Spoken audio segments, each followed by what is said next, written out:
everyone, welcome or welcome back to my channel. My name is Hannah if you're new here, and in today's video I'm talking about all the books that I read in March. Now I have a sci-fi vlog of a couple of sci-fi books, so if you haven't seen that, go check it out, but I will not be discussing those books in this video. The first category of books we're going to talk about are rereads. So I was able to reread physically a couple of my favorite books, and I just wanted to highlight them. I'm doing basically a reread project where I try to reread some of my favorite romance novels and tab all my favorite moments, because sometimes you just need to feel joy. And the two books that I did that with this month were Mistakes Were Made and Part of Your World by Abby Jimenez and Meryl Wilsner. These are some of my favorite romance novels. These are rereads for me. I have a review up for Mistakes Were Made. It's a little silly goofy. If you want to check it out and watch me embarrass myself utterly, I highly recommend it. And Part of Your World made me fall in love with Abby Jimenez as an author, and I can't wait for her newest release, and I have one more book in her backlist to get to as well. So in the nonfiction category, we are going to talk about these two books kind of together. All About Love by Bell Hooks and The Body Is Not an Apology by Sonia Renee Taylor. Now, it's really interesting that I read these two books back to back, because these two books are in really close conversation with each other. All About Love is from 1999, and there were lots of things that I agreed with the author with, about community love and loving your neighbor, and making that the focus of your activism and your efforts. But there were certain things that I thought were glaring omissions from the author.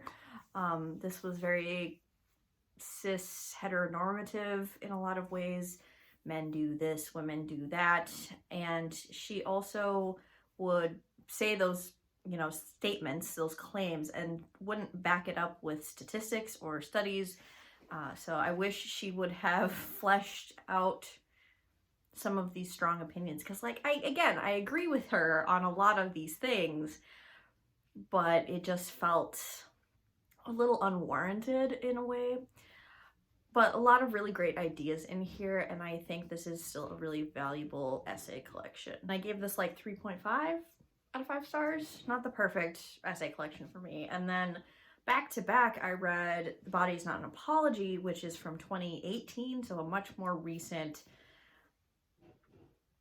work about body love and loving your body and all the things that your body does for you. And these two books really talk to each other about radical love, radical self-love in the instance, and radical love in all other, areas of your life. And I really liked The Body Is Not an Apology. I thought this was super well done. It made me think a lot about my own relationship with my body as a disabled person. And I really think this is a great primer on radical self-love without the toxic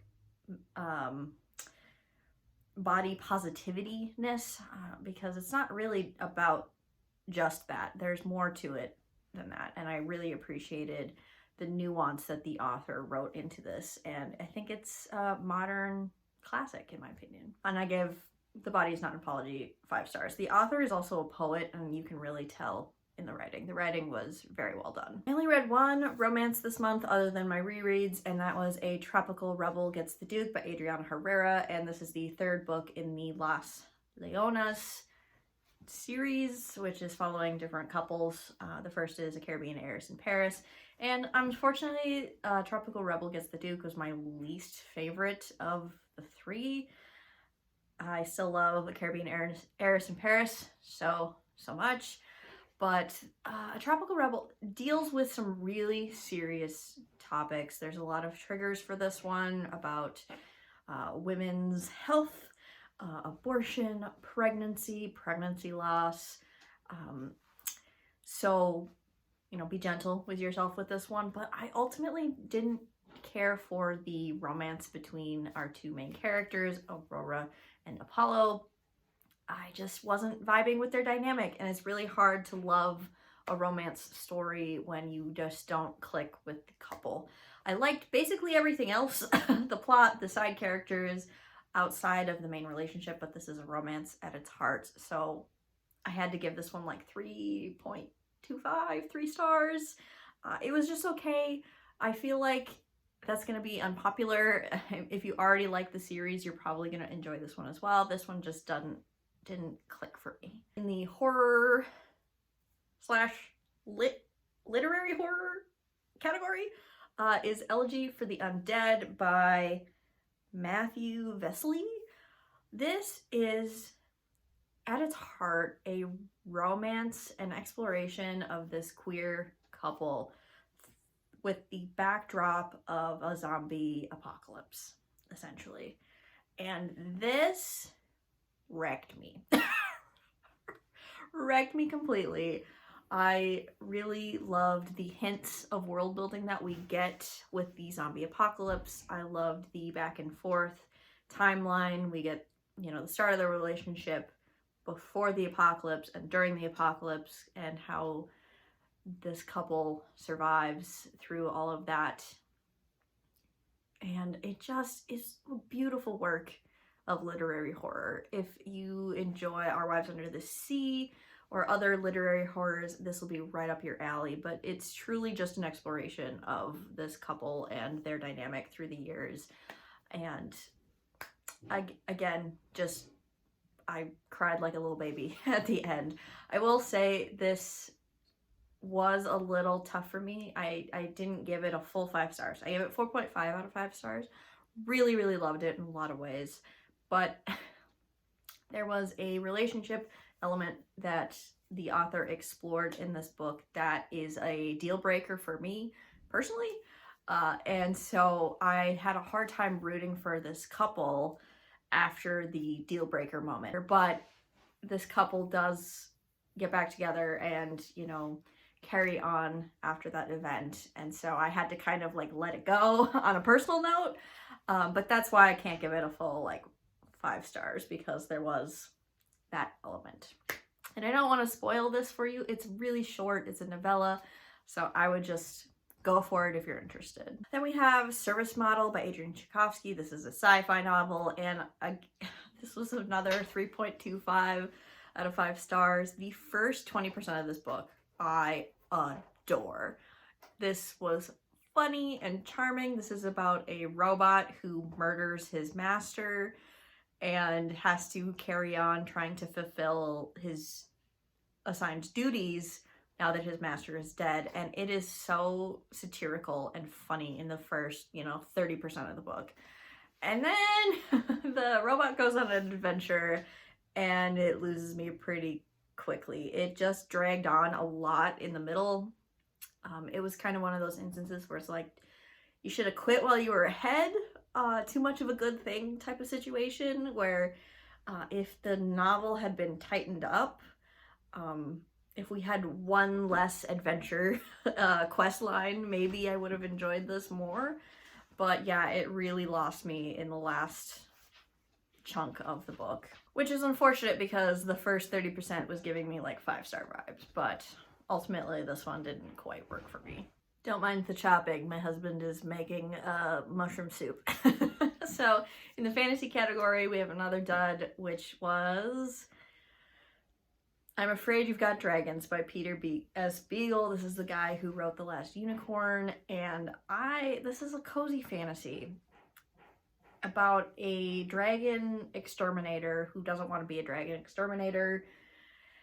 And this one just really didn't work for me. This is a 2-star read. I was just bored. I probably should have DNF'd this one, but I just wanted to like kind of see what happened at the end, but ultimately it wasn't worth it for me. I was just bored. I didn't care. Usually in a cozy fantasy, because the stakes are so low, there has to be something else that grabs me and grips me, whether it be the characters, the world building, the plot.